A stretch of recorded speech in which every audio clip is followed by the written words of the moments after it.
Welcome to the Acceptable Separation Distance ASD Training webinar produced by the Department of Housing and Urban Development, Community Planning and Development, Office of Environment and Energy. Today's presenter is Nelson Rivera. We'd like to go over a few guidelines for participating in the webinar. The call will last approximately 90 minutes. All callers are muted due to the high number of participants. The webinar will be recorded for future use and made available for viewing and downloading. If you are having difficulties, you may want to use your telephone instead of your computer. If you have questions, you are welcome to submit them throughout the presentation using the questions function on the GoToWebinar toolbar. Submit your questions by keying them in the text box under the questions pane on the toolbar. A resource advisor will forward some questions to the presenter to answer at the end of the webinar. And now I'd like to introduce Charlie Bean. Hi, this is Charlie Bean. I'm Acting Director of the Office of Environment and Energy and the Environmental Review Division Director. Welcome to this afternoon's presentation on acceptable separation distances for siting of facilities receiving HUD assistance. Your trainer this afternoon is Mr. Nelson Rivera. Mr. Rivera is a licensed engineer and our office's environmental engineer. And among his many responsibilities is the policy development and interpretation of siting facilities near and impacted by thermal and explosive hazards. Nelson, it's all yours. Thank you, Dick. Thank you, Charlie. Good afternoon. This webinar will be consisting of the ASD training. This training will cover the following: overview of the regulation 24 CFR, Part 51, Subpart C, including the background of the regulation and its purpose, questions and answers on the regulation, ASD assessment process as far as how to assess a HUD-assisted proposed project using the guidebook and the regulation itself, and the ASD calculator as an electronic tool for calculating the ASD for HUD-assisted projects. Basically, the ASD training, as far as this tool, all right, is based on the regulation 24 CFR Part 51 Subpart C. Only stationary above-ground storage containers holding hazardous substances of explosive or fire-prone nature are covered by this regulation. By saying hazardous substances, we're talking about flammables and combustibles. Flammables, by following the Department of Transportation regulation, as liquids and gases that have flash points of 55 degrees Celsius or less, or combustibles, which is flash points of liquids or gases of 100 degrees Celsius or less. So by following the Department of Transportation as far as the definition of hazardous substances as far as flammables and combustibles, using those two parameters of flash points, if it's not listed in Appendix I or Appendix C of the new guidebook, the user of this regulation can identify substances that are in above-ground containers that are near HUD-assisted projects that can be hazardous to the actual project and the people living in the projects. The regulation is located again in 24 CFR Part 51 Subpart C, and the guidebook. There's a new regulation, a new guidebook called Acceptable Separation Distances. Provide guidance on the regulation and for ASD determination. Where to find the HUD hazard guidebook? It's an ASD determination procedures. That is the actual URL for where to find it online, and I'm gonna go over the actual location under the assessment tools for environmental compliance. That's how it looks like. And the actual cover of the guidebook is, I'm going through the actual URL. That's how it looks like. And it shows all different appendices from Appendix A to Appendix F, and the guidebook itself. The cover book is changed. As you can see, I'm going through it, scrolling through the actual content. And I've got 6 chapters and 6 appendices. It's very in-depth and goes through the whole regulation, covering a lot of memoranda information that is all over the different information that we have gathered through the years, and is really in detail as far as the information being discussed in the actual guidebook. I mean, it discusses everything.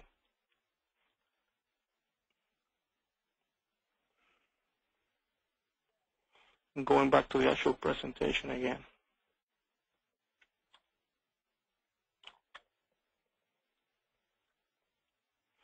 All right, so that's the URL where the actual guidebook is located at. The ASD assessment goal to comply with the following statutes. Housing and Community Development Act of 1974, which sets national goal of decent home and suitable living environment for every American family. The HUD Act of 1965, which got a mandate to determine feasible methods of reducing economic loss and hardships suffered by homeowners. And the National Housing Act, which was enacted to encourage improvement in housing standards and conditions, to provide assistance and mutual mortgage insurance and for other purposes. The HUD standards. Before these standards were developed, a HUD-assisted project, it was mostly in its entirety being either declined if there's like an above-ground stationary container containing flammables or combustibles close by it, because there is no a standard from which an acceptable separation could be derived or calculated. So after the standards were actually found out and exposed to the public, then a specific method of calculation was actually put together in order to calculate that hazard radius, which was going to be defined for people, for buildings, and as far as blast overpressure and thermal radiation. Blast overpressure means for containers containing gases under pressure. Thermal radiation for liquids that produces heat. I mean, at high temperatures that can impact structures as far as housing projects and people living around and performing activities around these whole housing projects. The standards are 2 of them. As I said, thermal radiation for people at 10,000 BTUs per square foot per hour. And people, 450 BTUs per square foot per hour. Blast overpressure, as far as buildings, as I said previously, building occupants and outdoor unprotected facilities. That's half a PSI. That's in accordance with GSA studies and investigations as far as the amount of pressure that's required to impact the frame of a window outside.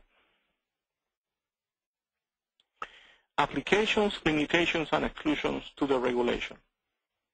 In other words, what does apply to the regulation, what is limited but still applies to the regulation, and what does not apply to regulation, which is exclusions. The regulation applies to stationary hazardous operations that have above-ground stationary storage containers. As I said previously, these are containers that are above ground, stationary, all right, and that contains either liquid or gases, no solids, in excess of 100-gallon capacity for common liquid industrial fuels. These are gasoline, fuel oil, kerosene, and crude oil. They are listed in Appendix I of the Regulation 51C, and these are along with other hazardous substances.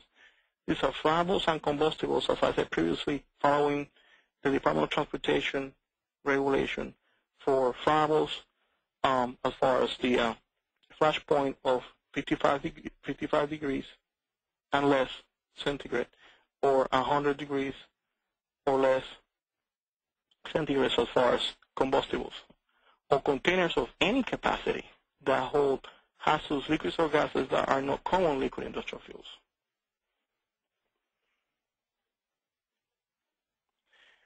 Examples of hazardous operations applicable to 51C. These are like bulk fuel storage and distribution facilities, petrochemical plants, propane gas storage and distribution points. So basically, I mean, these are like examples of hazardous operations that are applicable to Regulation 51C. When you're saying stationary, it means like the containers are fixed to the ground. I mean, as far as, for example, there's a question that I've heard a lot in all occasions as far as these barbecue gas containers, you know, when they're like, I mean, they're not fixed to the ground because they're usually on carts, right? I mean, 100 gallons, 45 gallons, you know. They don't apply to regulation. Why? Because, I mean, basically these containers, you know, they're not actually, they're movable, you know, they're movable conveyances. And we'll go over the exclusions, which is the different cases or scenarios that the regulation does not apply.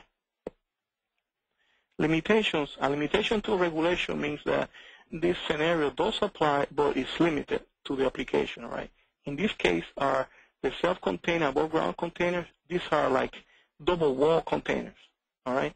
They're limited to the regulation for the calculation of the ASD because these containers are considered containers without a dike, a structural dike. What is a dike? Basically, a dike is an impounded material made out of brick, earth, can be made out of steel, can be made out of asphalt, you know, or as actual structural berm between the actual outer skin of the above-ground storage container and this berm, and this provides a diking area to contain 98% of the liquid that is inside of the container in case there's a spill, all right? So basically, this diking area is not the same as the interstitial space of a double-wall container. I'm going to show after this slide what a double-wall container looks like. So basically, these double-wall containers, the ASD calculation must be done as containers without a dike area. All right. So basically, in accordance to the regulation, it's a single-wall container. Why? Because basically, the interstitial space does not provide the fire control for the control of the dispersion of the fire. So basically, there's a spill, and something happens to that second skin of the double-wall container. There's no control where how the fire is going to be controlled because basically it goes everywhere. With the dike, I mean, unless the dike is destroyed, which is very hard to happen, I'll show you a picture of an actual dike container. Then there's control of the fire. See, this is a container without a dike. There's an interstitial space, as I mentioned there before, between the first skin and the second skin of the actual container to provide spill protection in case there's a spill. This type of containers, as far as the ASD calculation, must be done for containers without the dike area. It's a single wall container because there is no structural dike. This is an example of a dike container.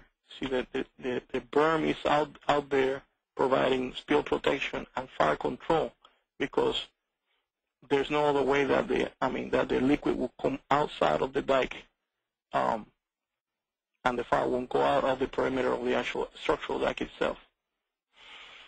The regulation 51C can be applied for acceptable separation distance calculations for above-ground containers using dikes. And it shows the container and the dike in there, the structural dike. Exclusions basically is different scenarios where the actual regulation 51C does not apply.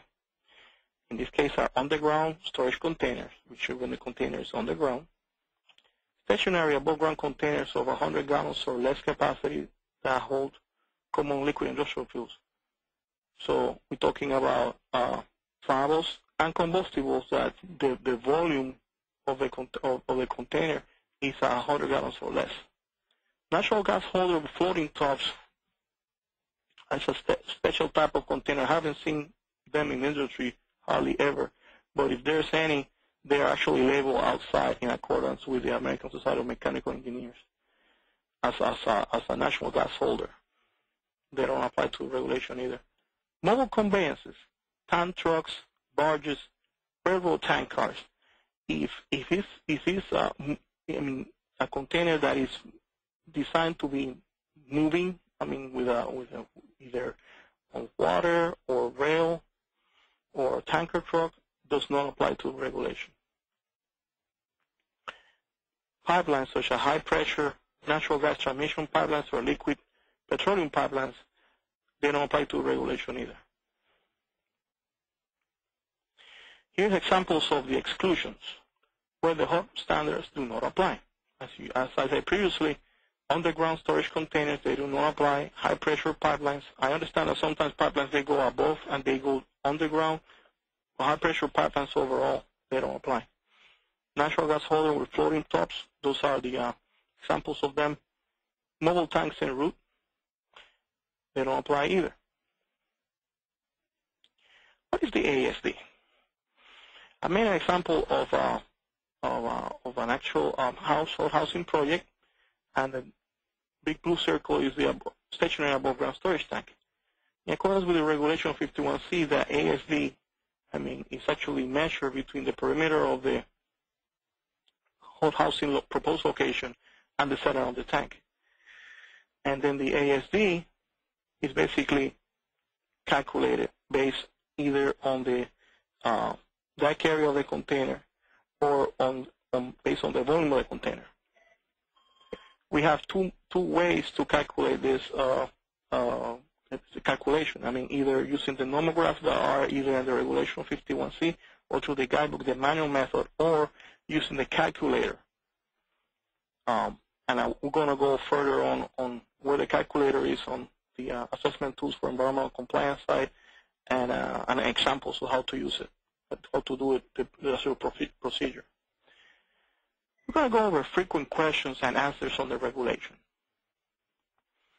For example, above ground stationary tanks that contain flammable or explosive petrochemical fuels and are ancillary to the regulation of a building. For example, comfort heating, water heating, heating, ventilating, and air conditioner. That is not a 1 to 4 FHA insured property, subject to regulation. A 1 to 4 family FHA insured property is not classified as a HUD-assisted project. All right. So basically, a 1 to 4 family FHA basically is not a HUD-assisted project, so it doesn't apply to this regulation.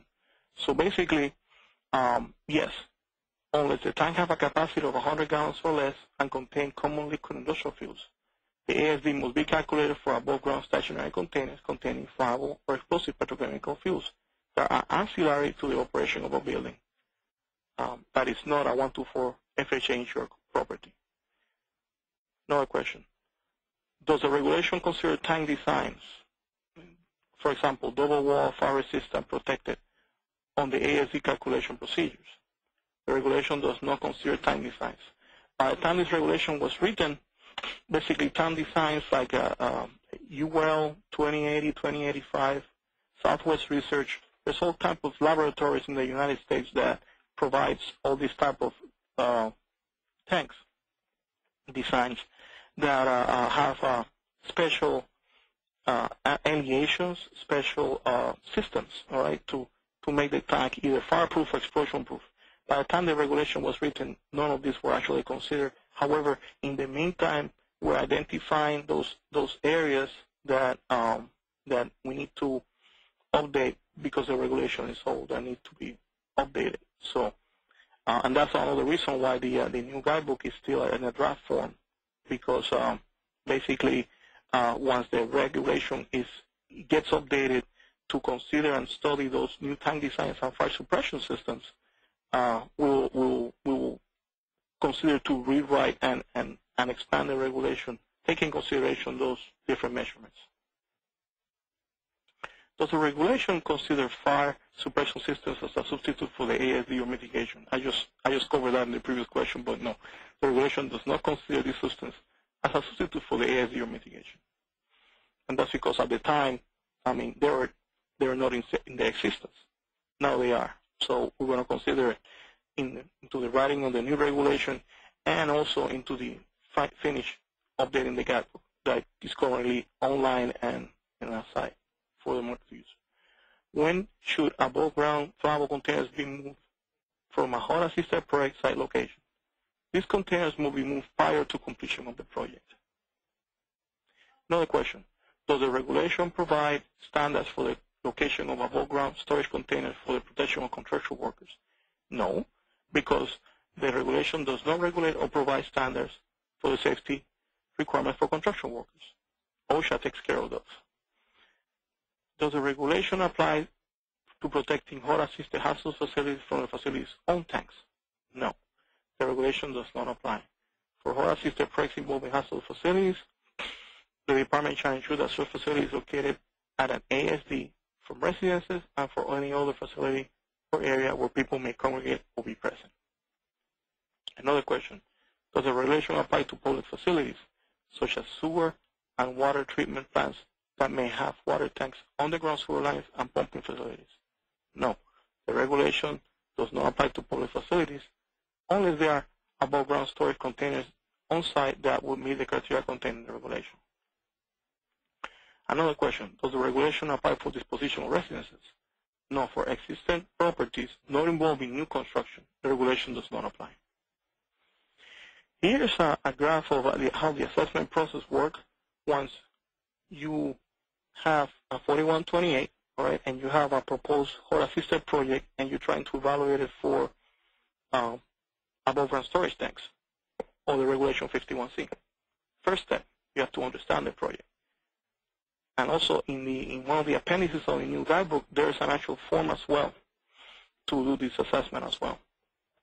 This is Appendix C, in page C22, the new guidebook. Understand the project. On the project name, site location, you gather maps, plans, or photos of the proposed project and surrounding areas. Number 2, gather raw data for calculations. Using the maps and plans, identify the following. Identify the boundaries to determine hazardous operations within a mile distance from the proposed project. To collect the following information from the container to be considered. Container capacity in gallons, container's chemical name, and product phase. It got to be either gas or liquid, as I said previously, no solids, the chemical name, and container capacity. Remember, in Appendix C of the new guidebook, there's Table 3, Table 4, Table 5, and Table 6 that will guide you as far as what hazardous substances apply to the regulation. And also in Appendix I of the regulation, there's also another list. If you don't have, the chemical is not listed there and you still need to know if that chemical is flammable or combustible, use the MSDS. MSDS standing for Material Safety Data Sheet. And look for the flash point and those two figures I mentioned previously. They're 55 degrees Celsius, 100 degrees Celsius. One is for flammables, one for combustibles. Then calculate the ASD. You can either calculate it using the regulation 51C on the procedure, or you can use the guidebook itself and using the nomographs.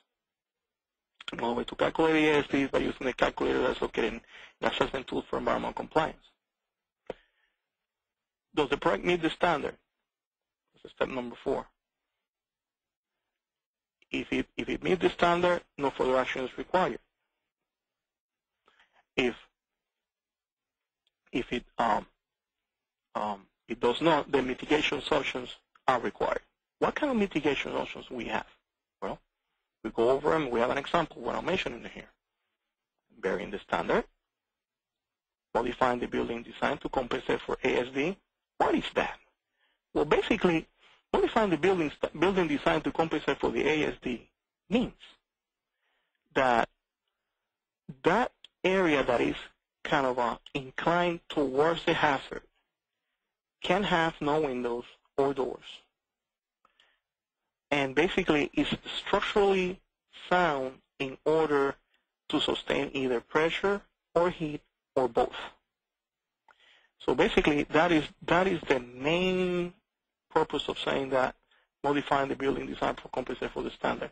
Only a structural engineer or civil engineer or licensed professional that deals with these type of structures can actually calculate that modification. We have also the buyer design guidance. I'm going to go over it, where it's located at. That's a very key guide that was written and prepared by this division, the Environmental Plan Division, for all projects dealing with 51C regulation or above ground storage containers containing flammables and combustibles close to a proposed HUD-assisted project.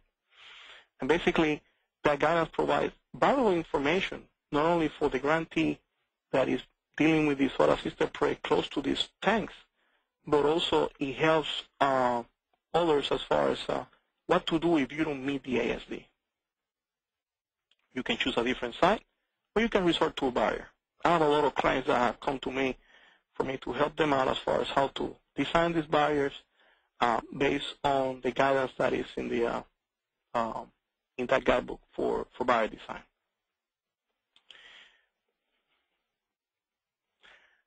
All right, understand the project. What is proposed? Where it's located? Who will be affected? What is the vicinity around the HUD-assisted project?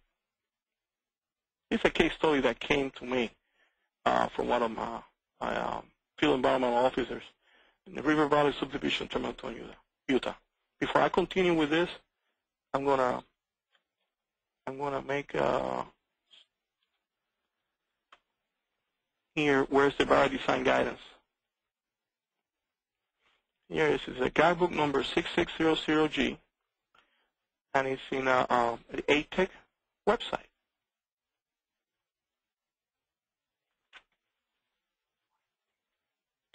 Yeah, one of the questions that I came through, I mean, I'm going to cover all the questions at the end, but I mean, one of the pending questions, what is the stamped draft as far as the guidebook? And the main reason it's stamped draft is because the regulation is right now in the process of being updated, and I am trying to I mean, since it's an updated version of the previous guidebook that was very old, I can't put a final because as soon as the new regulation changes, the guidebook is going to change again. So for me, it was not like a pending need, you know, to put it as a final document, you know, until this is finally clear out. But it's a way to faster expedite the process, you know, as far as once the regulation is done, then we can update the guidebook right there. Anyway, so this is the barrier design guidance document. You can get this through HUD clips under the HUD website, or to the Assessment Tools for Environmental Compliance website. And the ASD electronic assessment tool is here. We're going to cover that in deep as far as how to calculate the ASD. And we're going to use that calculator pretty soon as well.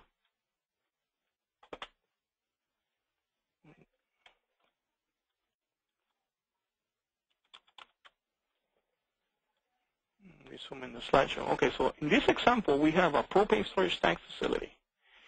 All right, and we have available distance. This is storage propane tank facility right here. One available distance from the assessed container, and this was the closest container I could find from all these ones over here. They have the same volume.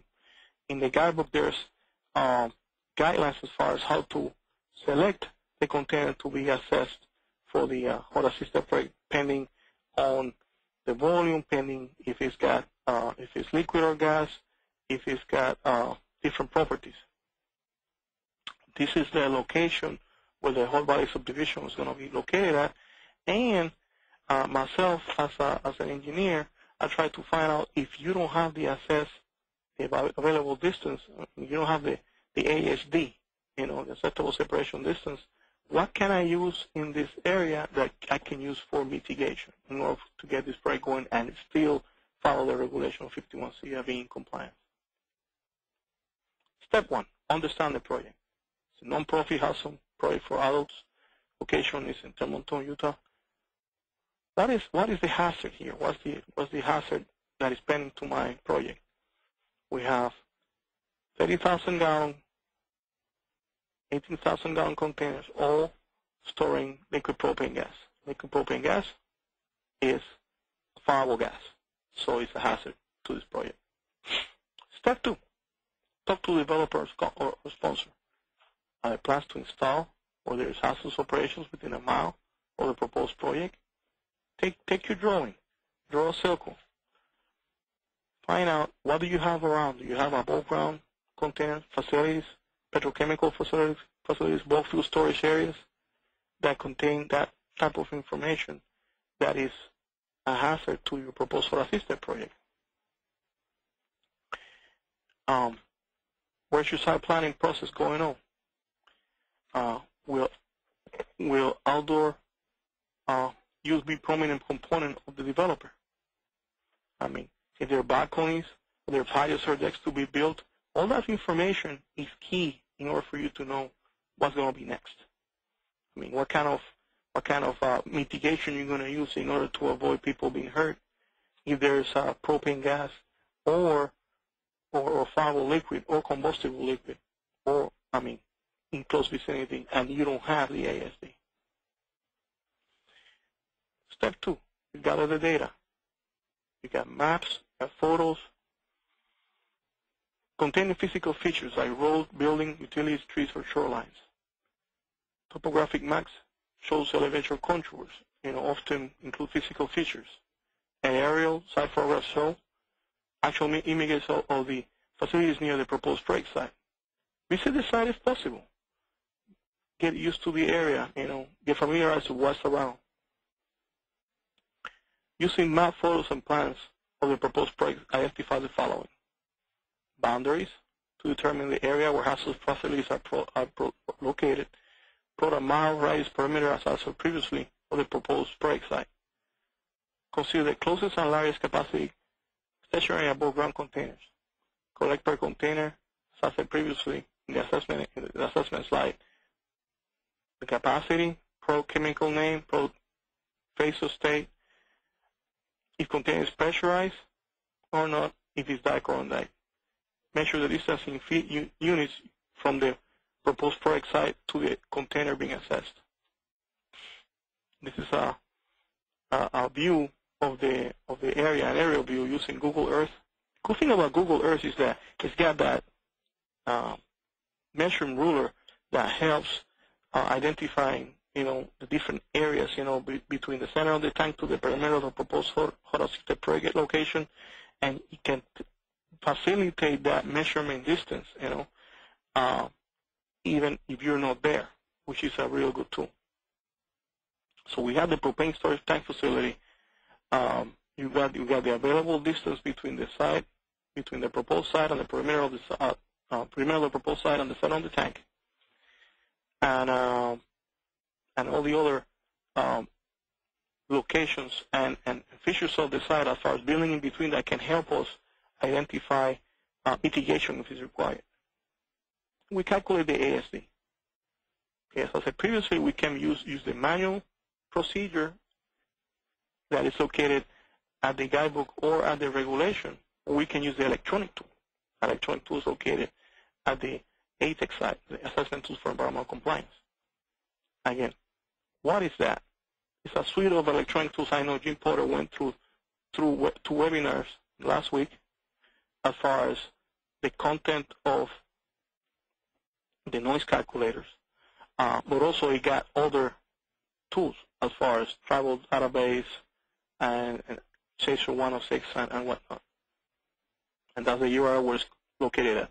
It was very in deep and a very good webinar as far as the different explanations of what is ATEC and what does it comprises of. As far as the ASD calculator, where it's located at, that's the URL. Basically, to go through it, you answer the key questions in the beginning of the electronic assessment. Jump from here to the calculator itself. All right. So basically, in here, I'm on the ATEC website, and you go through it. Is the container above ground? I mean, In order to be applicable to the regulations, got to be above ground, because if you answer no, definitely the whole system is going to prompt you into saying an answer saying the containers got to be above ground in order to be applicable to the regulations. So go check on yes. In this case, on Tremonton, the container is under pressure. Yes, because it's a gas. It's flammable. Does the container hold a cryogenic liquefied gas? What is a cryogenic liquefied gas? A cryogenic liquefied gas is basically a gas that under certain amount of temperature and pressure, cryogenic temperatures, we're talking about extremely low temperatures, it makes that gas molecules behave like a liquid. So in that vessel, we have a liquid that is very, very, very cold. What type of cryogenic liquefied gas are in industries that are mostly the most predominant, most useful, for this ASD assessment? I'm going to go over. They're methane, hydrogen, carbon monoxide, LNG. LNG means liquefied natural gas, like LNG. LPG, like liquefied propane gas, and acetylene. Those are the cryogenics that are most useful, but most used in industry. Again, methane, hydrogen, carbon monoxide, LNG, LPG, and acetylene. So if you have any of those, all right, and they can be cryogenic and they can be non-cryogenic, means like it can be only on gas phase. And by that means like, not on the low temperatures. If they're on the low temperatures, then they're cryogenic. And how do you know that? By checking the information regarding the plant or facility you are investigating for your ASD assessment, or by checking on the MSDS, Material Safety Data Sheet, as the liquid that you're investigating on your vessel or container is being assessed. So in this case, it's no. Is the container Dike? That question doesn't light up. So in this case, I believe it's a 30,000 gallon container. Put your number of house volume, and you click acceptable separation distance. In that case, you will see your results as far as the ASD for blast over pressure. Why? Because it's a gas, and it's under pressure, it's flammable. You have the ASD for thermal radiation for people, and your ASD for thermal radiation for buildings, because it's flammable and it can impact buildings and people. So going back to the slideshow,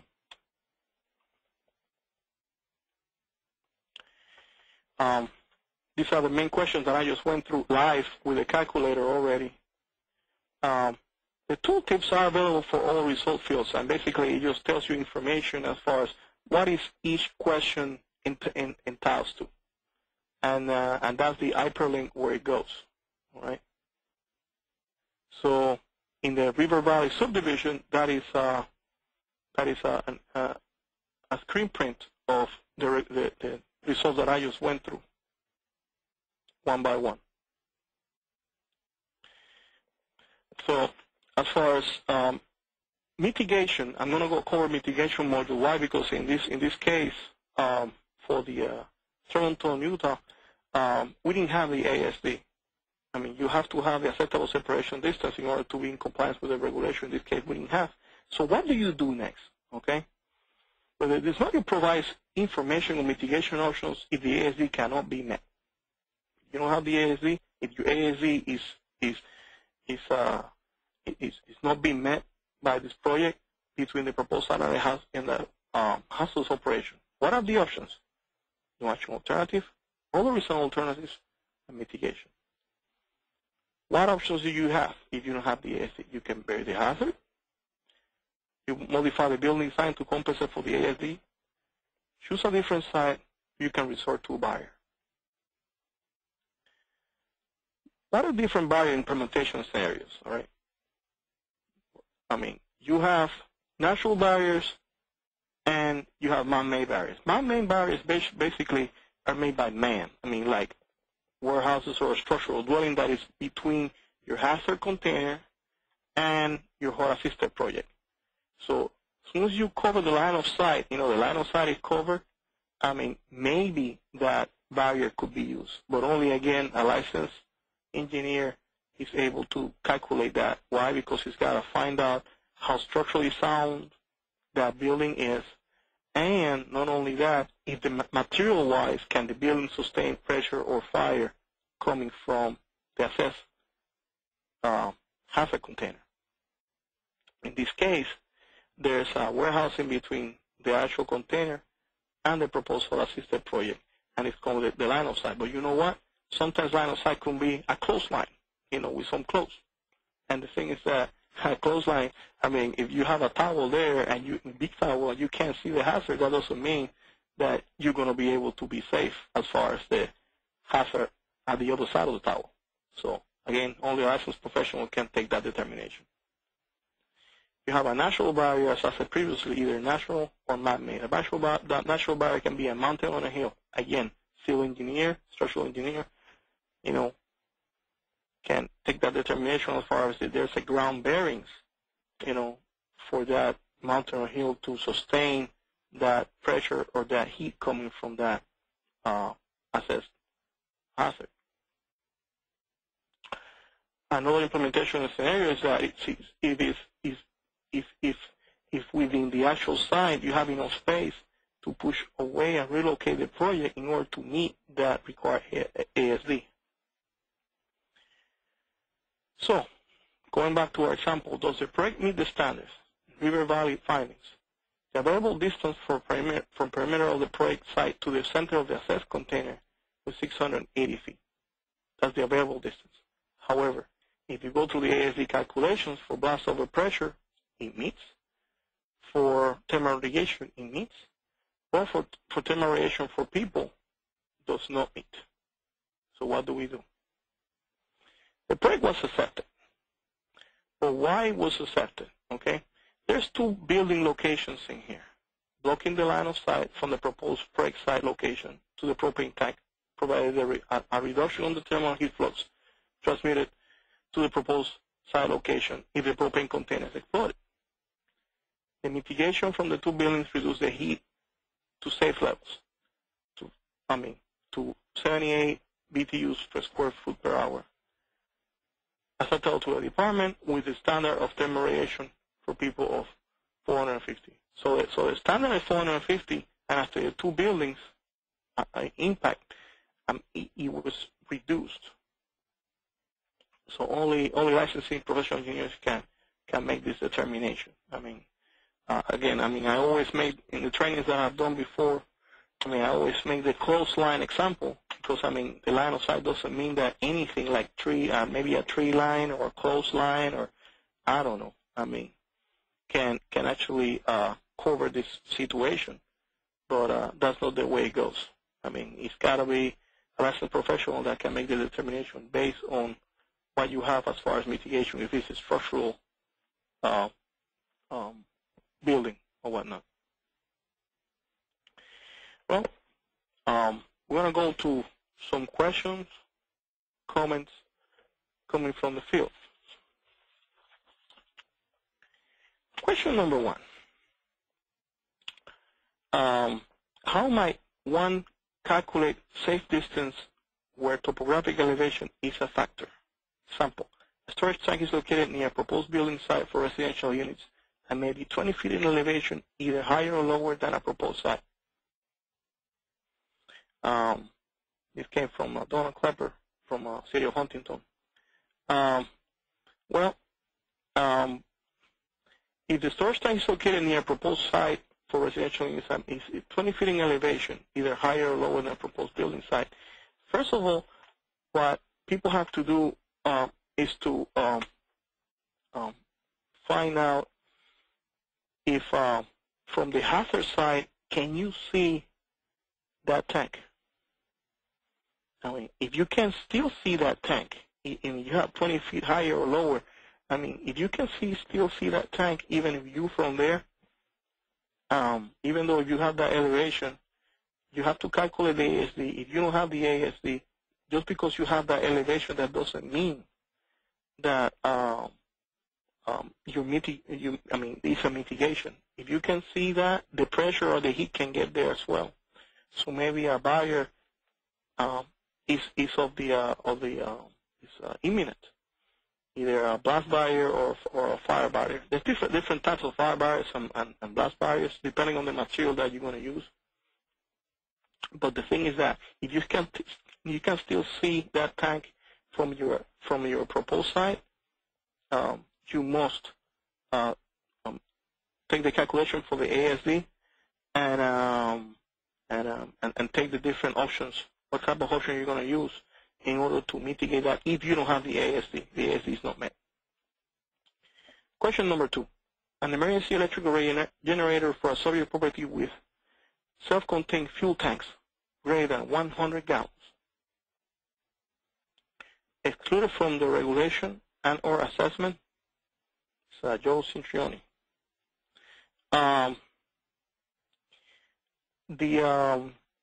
It depends what do you have in those fuel tanks. If it's a combustible or flammable amount, and since it's more than 100 gallons, all right, it cannot be excluded for the regulation or the assessment. If it's less than 100 gallons, then it might be excluded. But since it's more than 100 gallons, and if it's flammable or combustible, the regulation 51C does apply. Third question. Nelson, can you clarify for the audience why the guys posted on HUD website is stamped draft? That comes from Paul Lemon. Yeah, I already answered that, but basically it's a draft because we're updating the regulation as we speak. And we're going through the process. It's going to take some time because we don't have to go through the actual process of evaluating all the different laboratories. There are plenty of them in industry as far as the new tanks and suppression systems that are available for the new type of either vessels for gases or tanks for liquids. And, of course, the regulation is going to change, and the guidebook will change as well. The guidebook implies, question number 4, the guidebook implies by its title that it pertains to off-site facilities only. Is this correct? That comes from Joseph Cintrioni. Off-site facilities, I need a little bit of clarification on that. But anyway, I believe it's like facilities that are like not hot sites. I don't know. I mean, actually, the actual guidebook clarifies what is on the regulation, and it's for HUD-assisted projects. That's what it's for. That if you're using HUD assistance for a proposed project, then you have to use the guidebook as far as the process of the 4128 process. Question number 5.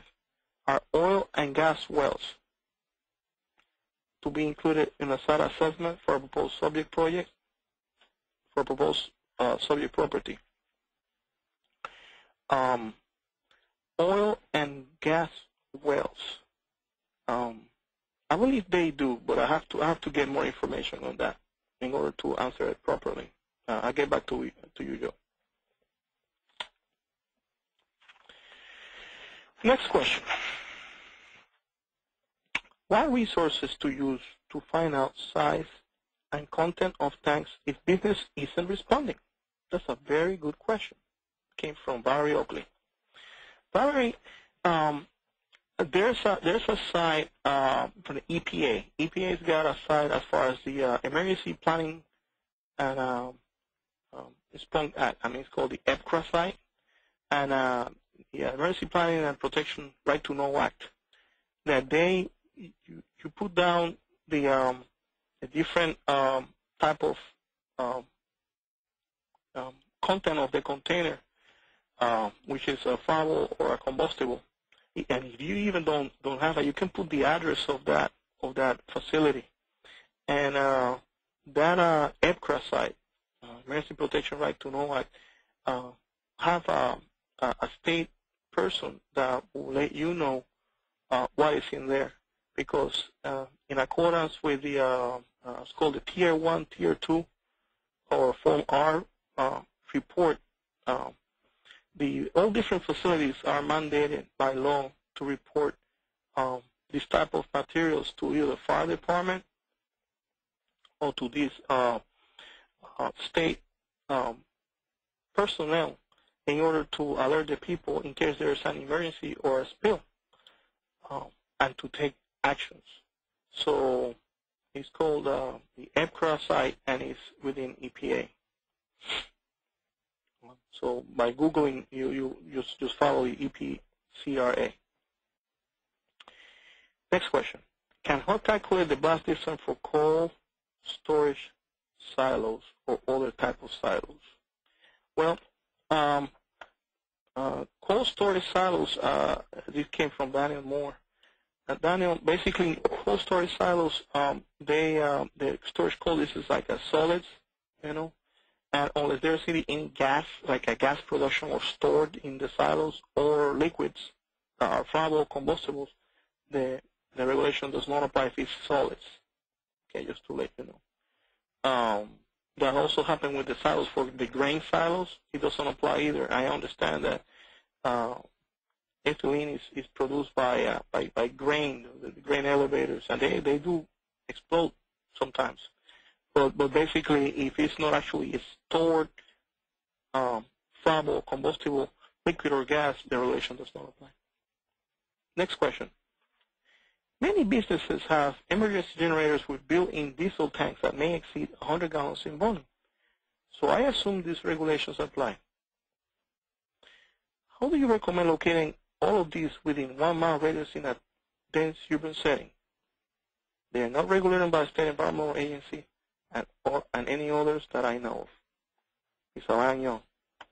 Well, and basically, you're right. Many businesses, including hospitals, especially hospitals, I mean, they have emergency generators with built-in diesel tanks, and they do exceed, in a lot of cases, 100 gallons in volume. As far as recommendation, where to locate this, in a dense urban setting, something that I have done a lot is to design these shelters. I mean, a lot of constituency have contacted me for what can I do in order to help them out with this type of generators that they're real close by to dense urban populations. And I have designed these four-sided shelters, with dense materials, as far as concrete, and blast doors, in order to be able to be put in there. Depends on, again, the amount of diesel fuel or overall fuel, this gasoline or diesel, used by the tank. And sometimes I've seen them using propane gas, in order to take care of the fueling needs of the generator. So I have designed this once before, so yes, give me a call. I'm on the URL as well for the HUD URL. Next question. I am confused. Do you measure ASD from the edge of the project or from the nearest building? That's Julie Koski. Julie, basically, you measure the ASD from the center of the tank being assessed to the perimeter of the HUD-assisted project site. That's how you measure the ASD. Next question. What constitutes a dike tank? That came from King Diggledine. A dike tank basically is a tank that's got a structural dike. I went over this on the presentation. But a dike tank means that you have a structural dike that is outside the outer skin of the tank, and you have a dike area. And I show a picture of it. And basically what it does is that it provides 98% of the containment of the actual container. There's a spill event, and also the structural dike prevents fire from going further away than the perimeter of the actual dike itself. Next question. I do have a question for liquid oxygen tanks, though. Do you calculate ASD for them? It came from Kim Diggledine. No. Liquid oxygen tanks basically oxygen is an oxidizer. And no, you don't have to calculate the ASD for them. Next question. In the separation distance measured from the tank to any HUD-assisted project structure or just occupied housing facility. For example, can a garage be located within the ASD so long as the resident is outside the ASD? Came from Paul Trotman. Well, you measure the separation distance from the assessed tank containing hazardous substances, either flammable or combustible, to the proposed HUD-assisted project location. And by meaning the HUD-assisted project location means the project that is going to require HUD assistance by any means, a loan guarantee, whatnot, following the regulation, the 24 CFR series. I mean, and a HUD-assisted project can be a park, it can be a mall, it can be a hospital, it can be plenty of different projects as soon as it's HUD-assisted. Next question. Regarding the generators with built-in tanks, what I meant was, how do you know where they all are, short of spending days driving around and physically looking at them? They are too large to show up on Google Earth. Elaine Jones. All right. Let's see. Well, usually the generators with building tanks, when you plot that mile distance, Elaine, and you locate within that mile distance, what do you have around there? If you do have like those type of generators, it will be usually a facility that needs a generator, like a hospital or a mall or a convenience store or a house. I mean, and there's no need to drive around or physically looking at them. I mean, by going to the city planner's office or city engineer's office and asking for information on what is around your project, you'll be able to find those. I understand sometimes that Google Earth doesn't show them. I understand that. But going to the planner's office or the engineer's office, you'll be able to get that information. Next question. When does the ASD have to be determined in an existing multifamily rehab project? Not increasing density of 20%. Well, if this is for rehabilitation or modernization, that's when the increasing density rule applies. If you're increasing the density of the actual project, that you're increasing the amount of people being exposed to the hazard in a room, I mean, where the modernization is in a room that due to that renovation, more people are going to be exposed to the hazard in those rooms where the rehabilitation or modernization is being taking place. The ASD applies and the regulation applies. The question is, when does the ASD have to be determined? Well, basically, it just applies. That it came from Fernando Arellano from Texas.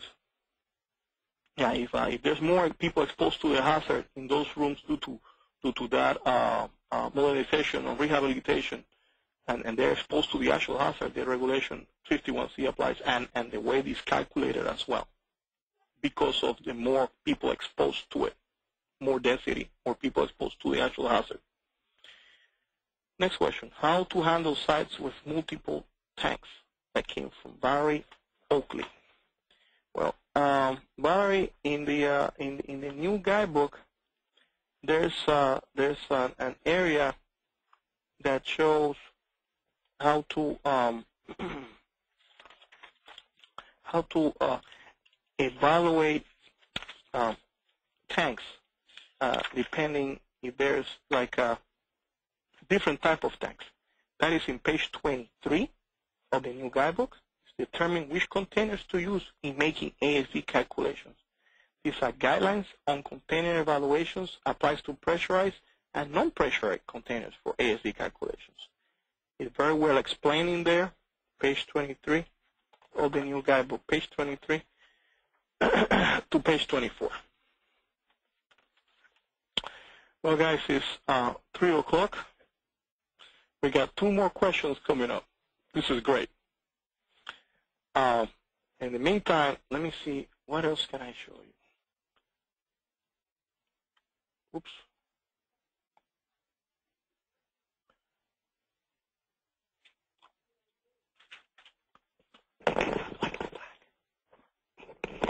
I'm still online, but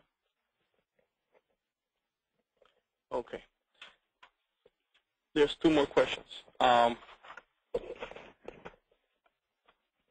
Next one is, aren't these guidelines and regs for all HUD insured housing or only HUD-assisted subsidized housing?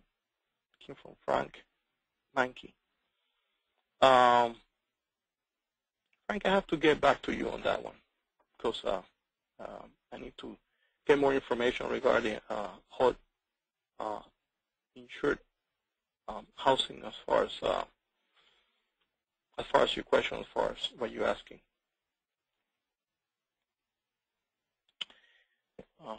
Next question. If your HUD-assisted project is the improvement of a road, I assume this regulation does not apply because it's a non-residential use, right? Came from Elaine Young. If the HUD-assisted project is an improvement on a road, still there's vehicles going through the road, and there's people that walk through that road, even though if it's not residential. So the regulation does apply if there's above ground storage tanks. Anyway, what I was going to do is that I was going to show you as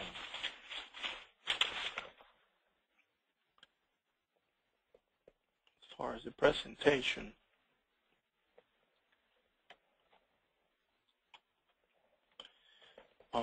Other areas here in ATEC that also you can get information.